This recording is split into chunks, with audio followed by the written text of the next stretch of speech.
Hello and welcome to the most boring man on YouTube. Today I want to talk about the absolutely crazy start to the F1 summer break. It all started when Sebastian Vettel on the Thursday before the Hungarian Grand Prix suddenly decided that he was going to retire from Formula One at the end of the season, leaving an opening seat at Aston Martin. Now, the question suddenly arose that who's going to take this seat at Aston Martin? Will they promote a driver from within? Or which new talent was going to come into Formula One?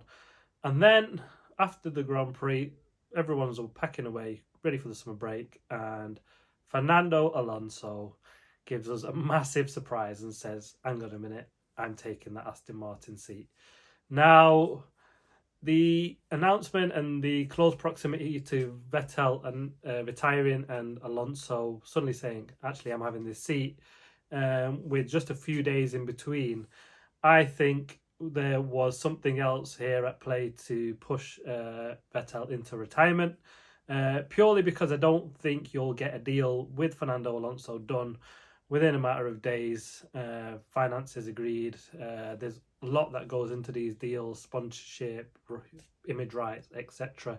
It can be done, but was it done like that? I'm not so sure. But what it did do was leave Alpine in a really difficult position. They were negotiating a contract extension with Fernando Alonso. Their expectation was that he would sign a deal. Otmar Safnauer, the team principal of Alpine, effectively said the same on Monday. He didn't see that coming at all. He found out that Fernando Alonso was joining Aston Martin when Aston Martin released the press release on the Monday morning, where the rest of us found out that Alonso is now an Aston Martin driver for next year. So where did that leave Alpine? Well, actually, it's now them that have the extra seat alongside Esteban Ocon, who they signed on a multi-year deal not long ago. So they've got the spare seat. As I said, they were agreeing a one-year contract extension with Fernando Alonso. Fernando went with Aston Martin, who said, we'll give you a multi-year deal. It's kind of what he felt he deserved. Sort of Alpine shot themselves in the foot with letting someone like Fernando Alonso go. We've seen what he's done there in that team this season. He's been absolutely epic. Pushed that car to places it just doesn't seem to be going. He's absolutely on it. For me, I rank Fernando Alonso probably one of the best drivers on the grid, alongside Lewis Hamilton. Yes, you might say Max Verstappen, he's fantastic, but I think he's still got to prove himself yet. Yes, he's world champion, and once you're a Formula One champion, you go down in history books, no doubt. A lot of Formula One world champions will tell you that it's a difficult sport to win, and you have to be absolutely brilliant to do it, and Max did it last season. Anyway, I digress. And that's something for another day. Fernando Alonso, he's gone to Aston Martin, multi-year deal signed. And then Alpine, because they already have Oscar Piastri on their books, he is a young driver within their program. They funded him throughout his junior series, and they had a contract there with him to say, look, we'll build you up as a driver. He's been doing a lot of mileage with Alpine already. He's tested the car in numerous events all throughout last season. They've been getting him ready for a Formula One seat. The issue that they had was obviously they wanted Alonso for another season. They were looking to place Oscar Piastri for next season with another team, but with the intention that once this one-year deal with Alonso or Esteban expires, he will be back in their team for next season. Now, in the meantime, Oscar Piastri has been speaking with other teams. Within Oscar Piastri's contract, there was a term that said, basically, we need to sign you or put him in a team by the 31st of July. Now, that deadline had passed. Obviously, the Alonso announcement came quite a shock to Alpine, like I said.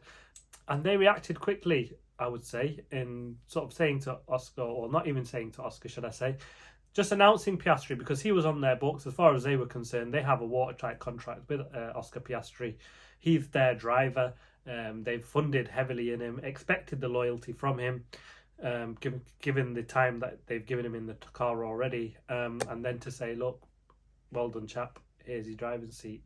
Well, That's what we thought when they announced Oscar Piastri, only for a couple of hours later for Oscar Piastri, with the now famous tweet, as you'll see up, to say, actually, no thanks, but I'm not driving for you next year.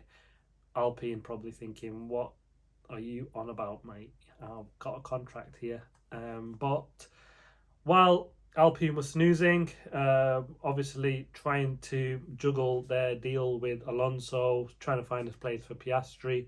The other seat's already gone. They were the two drivers. They obviously wanted to keep Alonso, but he's gone. And so they thought, fantastic, this solves our dilemma, get Oscar in. But he turned around and said no. The rumours are that he has a deal agreed with McLaren. I can understand him wanting to go to McLaren over Alpine, just two teams where they are on the grid, on the field. Obviously, Alpine are kind of ahead of McLaren at the moment, but there is reason why Alonso is leaving, and we'll touch on that in a moment. But yeah, he wanted to go to McLaren. His manager, Mark Webber, has a deal in place with them, as we now know. Not announced officially by either party yet that it is McLaren, but all rumours point to that McLaren seat, with McLaren apparently unhappy with Daniel Ricciardo. His performances sadly haven't been that great. He's been outdone by Lando Norris, who's been absolutely fabulous this season. He's been out-qualified by him almost every race, and he finishes ahead of him in most races also. Bit of a sad story for Danny Rick, but it's a tough sport, Formula One. It doesn't stand still for anyone, and if you aren't performing well, your seat's at risk. And these young kids have shown that they're all up for it. It doesn't matter now. You've got to be on it with these young lads, these young talents, because big teams will snap them up. Look at Max Verstappen, look at Charles Leclerc, Carlos Sainz, young driver. They're all at the head of the field. George Russell in a McLaren, in Mercedes, Lando Norris in McLaren, and Oscar Piastri has been tracked by many teams, dubbed to be the next big thing. We'll find out. He clearly has something tied up with both teams, Alpine or McLaren. Now, the fallout being following this Oscar announcement that he's not going to race for Alpine, I think is a bit short-sighted in my view, to say that so early on in your career, to sort of rub noses down in Formula One. Formula One's only 10 teams. There's only 20 seats. Yes, the cream rises to the top, but you have to be in a seat to prove it.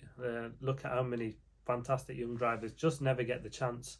And Pierre Gasly, who's proven he's a brilliant racer, but he got one shot in the Red Bull, didn't quite do it, and I don't think he'll get that seat again.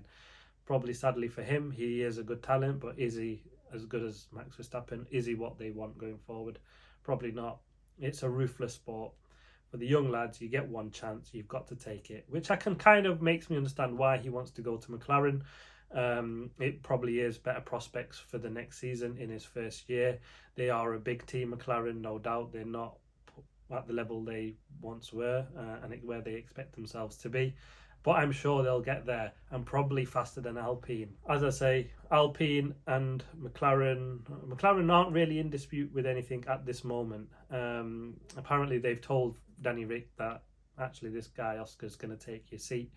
He's not too happy about it. He wants paying out for the remainder of his contract. It's rumoured to be about $20 million, so massive sums of money being paid out there.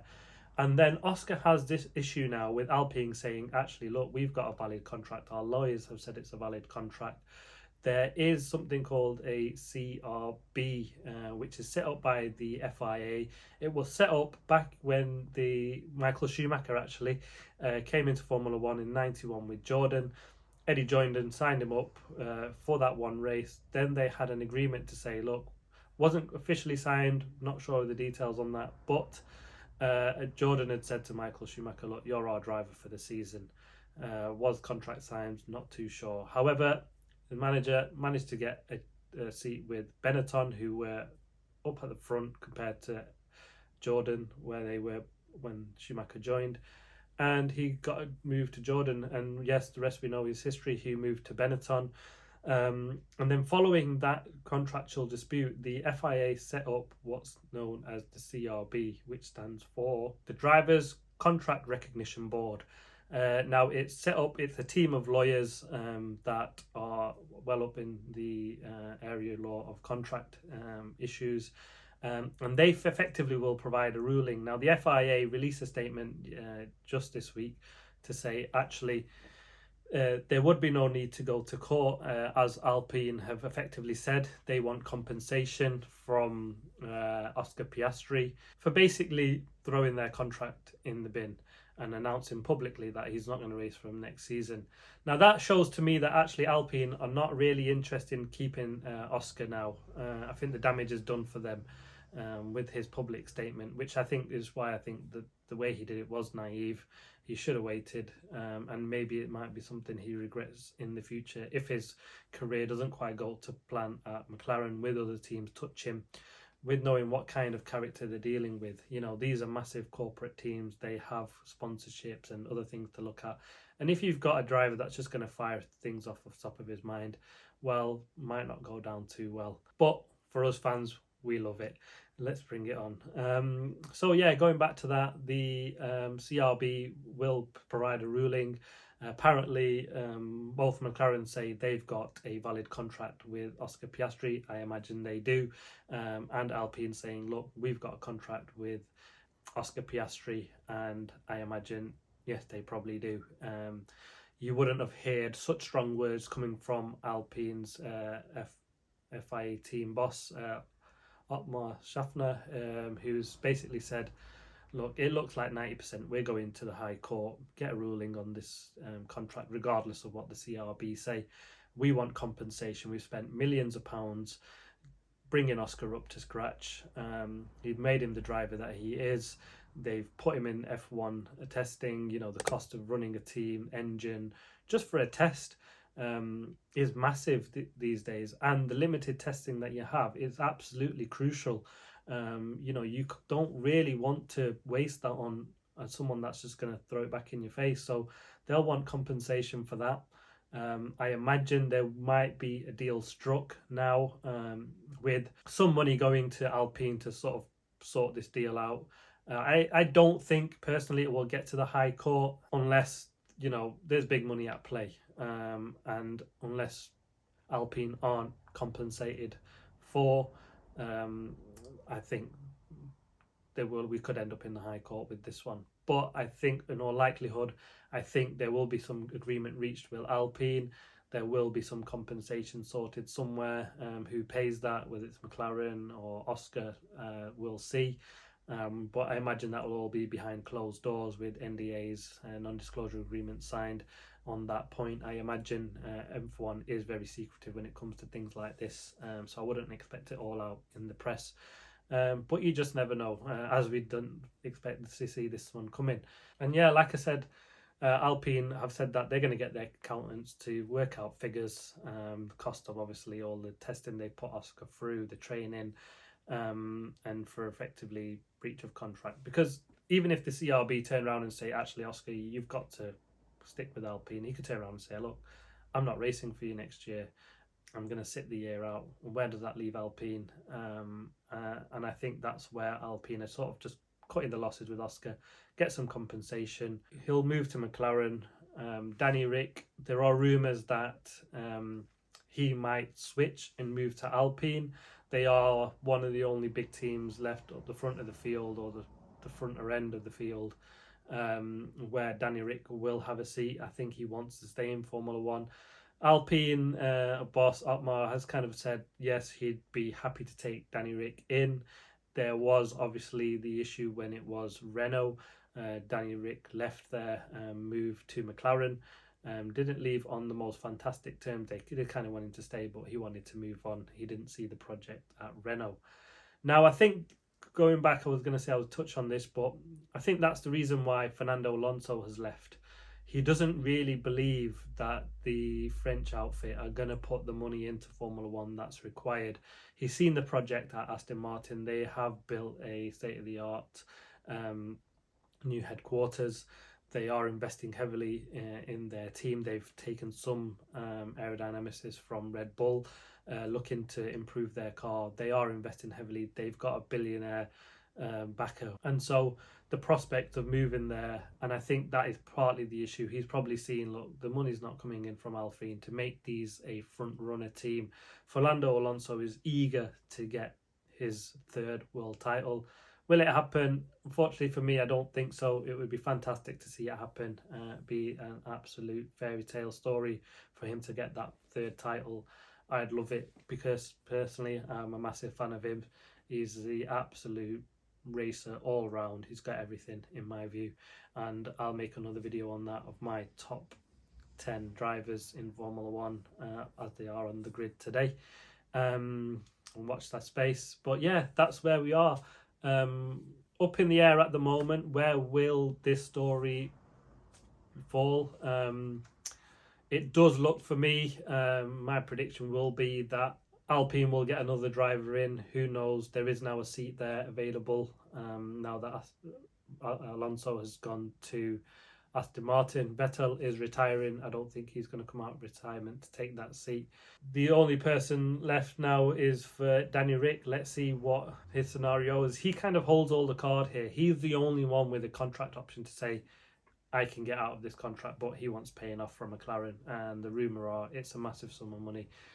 It looks like they're willing to do that if they have already signed something with Oscar Piastri, given his, quite harsh refusal to say, I am not racing for Alpine, so he must have something there solid. Otherwise, a young driver just wouldn't do it. It would be absolute disastrous for his career if he's gone and done that without a deal in place. I'm pretty 90% sure he's definitely got something solid there. We'll see what the CRB determine from this. But as I say, expect Oscar in a McLaren next year. Danny Rick, I think he will go to Alpine. Let's see what they can entice him with to move there. Like I said, I think they're the only top 4 team out of the 10. They are, a top 5 team, even next season, in my view. And let's see how that plays out. Took me by surprise, Alonso going to Aston Martin, but as I said, the reasons why he's gone there, I can understand it. And it'd be absolutely amazing to see how this play out. The summer break started off with an absolute bang. This will roll out for the next few weeks or so, I imagine. I don't think it going away anytime soon, especially with Alpine so adamant they're going to go to the High Court and get their compensation. Maybe that's the way they will go, just to get the money that they've invested in Oscar Piastri. It was significant sums. I can understand their hard feelings towards it and the loyalty they expect from Piastri. On the flip side, from Piastri's point of view, I can understand his views as well. Alpine sort of dilly-dallying, not really giving him a seat for next year because they wanted Alonso. He wanted a seat in Formula One next year. Like I said, Formula One doesn't stand still. You've got to take your opportunity when you get it. And he got that at McLaren, and full rights to him to go ahead and want that seat. It's probably a better seat than Alpine. I might do the same thing in his position. Would I have done the press release like that? Probably not, but he'll live and he'll learn. Thanks very much for watching The Most Boring Man on YouTube. See you on the next video.